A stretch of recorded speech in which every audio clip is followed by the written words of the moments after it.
ఓం శ్రీ మహాగణాధిపతయే నమః. సరస్వత్యై నమః. శ్రీ గురుభ్యో నమః. హరి ఓం. పరమ పుణ్యమైనటువంటి భారతదేశ వైభవాన్ని మనం కళ్ళారా సందర్శించడానికి, ఈ భారతదేశ వైభవంలో అనేకమైనటువంటి పుణ్యక్షేత్రాలను, అలాగే తీర్థయాత్ర చేయడానికి, మానవ జన్మ తరించడానికి, మనలందరినీ ఆనంద పారవశ్యంతో తేలియాడించేటువంటి విధంగా ఉండడానికి ఆర్వి టూర్స్ అండ్ ట్రావెల్స్ వారు అత్యద్భుతమైనటువంటి ఒక ప్యాకేజీని మనకు అందించారు. వీరు అనేకమైనటువంటి క్షేత్రాలను, తీర్థాలను సందర్శింపచేస్తూ మన ఇంటా వెంటా జంటా ఉండి కన్న బిడ్డల కంటే కూడా మిన్నగా చూసుకుంటూ, ఆరోగ్య విషయంలో, ఆహార విషయంలో, వసతి విషయంలో ఏ విధమైనటువంటి చిన్ని లోపం కూడా జరగకుండా అన్నిటినీ చూపించి మరల మన గమ్యానికి చేర్చేటువంటి పద్ధతిలో మనకు ఆర్వి టూర్స్ అండ్ ట్రావెల్స్ వారు ప్రఖ్యాతి వహించిన సంస్థ ఇది. మనకు కొన్ని ప్యాకేజీలు ప్రకటించారు. వాటిలో అమర్నాథ్ యాత్ర. ఈ అమర్నాథ్ యాత్రను గురించి కొన్ని మీకు విశేషాలు తెలియచేస్తాను. అమర్నాథ్ అత్యద్భుతమైనటువంటిది. ప్రత్యేక సహజంగానే ఆ మంచుతో శివలింగం ఏర్పడే పుణ్యక్షేత్రం అది. మరల కరుగుతూ ఉంటుంది. పార్వతీ పరమేశ్వరులు ఏకాంతంగా మాట్లాడుకున్నట్టుగా ఇప్పటికీ 2 పావురాలు మనకు వస్తూ ఉంటాయి. వాటిని సందర్శిస్తారు. విపరీతమైనటువంటి చలిగా ఉన్నా జాగ్రత్తగా వెళ్ళి మరల జాగ్రత్తగా తీసుకొచ్చేటువంటి వారు ఆర్వి టూర్స్ అండ్ ట్రావెల్స్ వారు. అక్కడ ఉన్నటువంటి విశేషాలన్నీ కూడా మనకు తెలియచేస్తారు. వాటిలో మొట్టమొదటగా వెళుతూ మార్గంలో ఢిల్లీ, దీనిని Hastinapuri, Birla Mandir, ISKCON temple, India gate, అసలు ఢిల్లీలో అంటేనే అనేకమైనటువంటి అద్భుతమైనటువంటి విశేషాలు మనకు దర్శనమిస్తాయి. అంతేకాక ఆ తర్వాత అమృతసర్ స్వర్ణ దేవాలయం నిశ్శబ్దతతో, ఆనందంతో పవిత్రంగా భావించి హారే భాయ్ నారే నా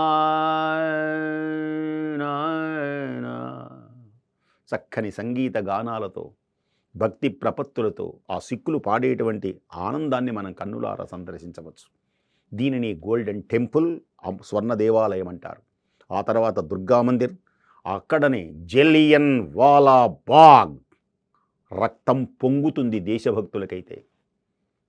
ఈనాటి తరానికి ఏమి తెలుసు? జలియన్ వాలా బాగ్ ఆనాడు వందే మాతరం, వందే మాతరం, వందే మాతరం, వందే మాతరం, భారత వందే మాతరం, జయ భారత వందే మాతరం అని భారతదేశ స్వాతంత్ర్యానికై పోరాడుతుంటే డయ్యర్ అని పేరు కలిగినటువంటి వాడు అక్కడనే మైదానంలో, జలియన్ వాలా బాగ్ అనే ఒక మైదానంలో అందరినీ కాల్చివేస్తే భగత్ సింగ్, చంద్రశేఖర్ ఆజాద్ ఇలాంటి వాళ్ళు ఉన్నారే, ఒక్కసారి వాడి గుండెల మీద కాలుంచి పేలా అని తొక్కితే రక్తం కక్కుని చచ్చాడు. భారతీయులను ఇంత హింసిస్తావా దుర్మార్గుడా అని. వాళ్ళని తర్వాత ఉరి తీశారనుకోండి, అది వేరే విషయం. అంటే భారతీయ వీర ప్రతాప సౌందర్య విశేషాలు మనం చూడాలి అంటే జలియన్ వాలా బాగ్ పేరు వింటే తెలుస్తుంది. అలాంటి ప్రదేశాన్ని, వీర రక్తము పారినటువంటి ప్రదేశం, వీర ప్రదేశం అన్నమాట రణరంగం. ఆ మైదానాన్ని మనం చూడవచ్చు. అలాగే వాఖా సరిహద్దు. అటు పాకిస్తాన్, ఇటు ఇండియా, టేక్షన్ పడా అని కోడితే దద్దరిల్లుతుందన్నమాట పాకిస్తాన్. మీసం వెలివేసి శౌర్యప్రతాపం ఎవడురా మా దేశంలోకి వచ్చేది, ఎవడనుకున్నావు అని సింహ గర్జనలు చేస్తూ అద్భుతమైనటువంటి పతాకని ఇలా దించుతూ ఆ సుందర దృశ్యాన్ని, ఆ వీర సౌందర్యం, దాని పేరు వీరులన్నమాట. వాళ్ళందరూ వాళ్ళని ధీరులు, వీరులు అని పొగడాలి. అక్కడ ప్రతి వాడిని ఓహో భారతీయుడు అలా ఉంటాడనమాట. భారతీయుడు అంటే సోమరి కాదు. భారతీయుడు ఒక ధీరుడు, భారతీయుడు ఒక వీరుడు, వీరసింహం గర్జిస్తూ ఉంటుంది అక్కడ. అలాంటి అద్భుత సుందర దృశ్యాలు మనం చూడవచ్చు, వీర దృశ్యాలు చూడవచ్చు. ఆ తర్వాత శ్రీనగర్, జమ్మూ కాశ్మీర్, కశ్యప ప్రజాపతి తపస్సు చేసిన అద్భుతమైనటువంటి ప్రదేశం కనుకనే దాని పేరు కాశ్మీర్.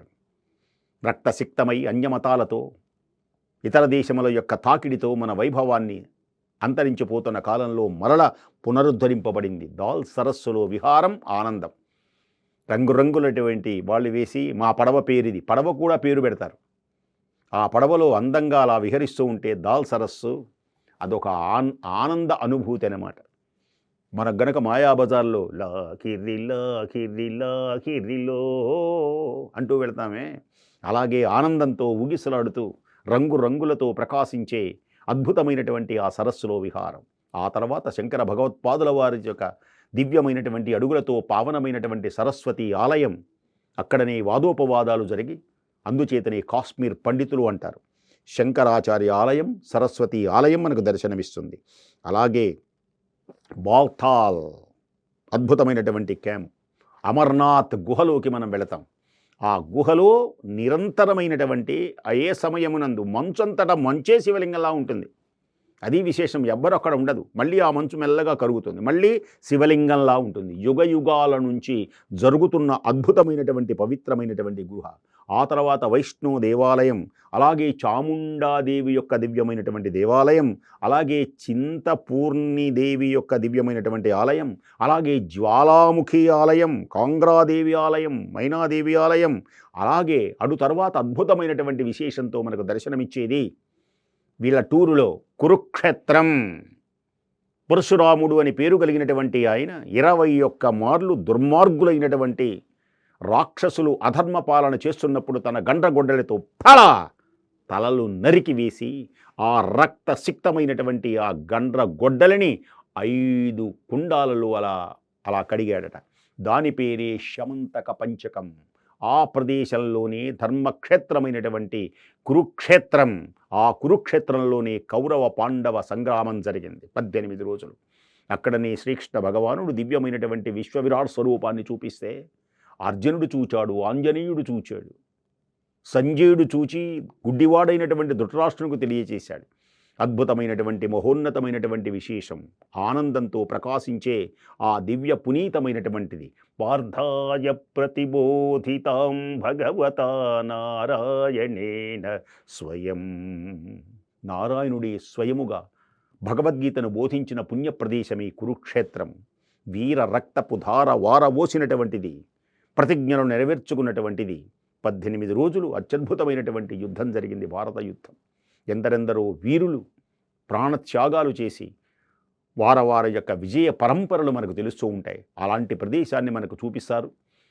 మీకు ఇలాంటి యాత్రలు సందర్శిస్తూ ఉన్నప్పుడు, ఇలా వింటున్నప్పుడు మీకు ఏదైనా అనుమానాలు కలిగితే దీని మీద ఉన్నటువంటి నెంబరు, అంటే ఆర్వి టూర్స్ అండ్ ట్రావెల్స్ వారి ఈ నెంబర్ని మీరు సంప్రదించి వివరములు తెలుసుకొని అత్యద్భుత ఆనంద సంతోషాలతో సమస్త పాపము నుండి విముక్తులై ఆనంద స్వరూపులై ప్రకాశిస్తారని కోరుకుంటూ స్వస్తి.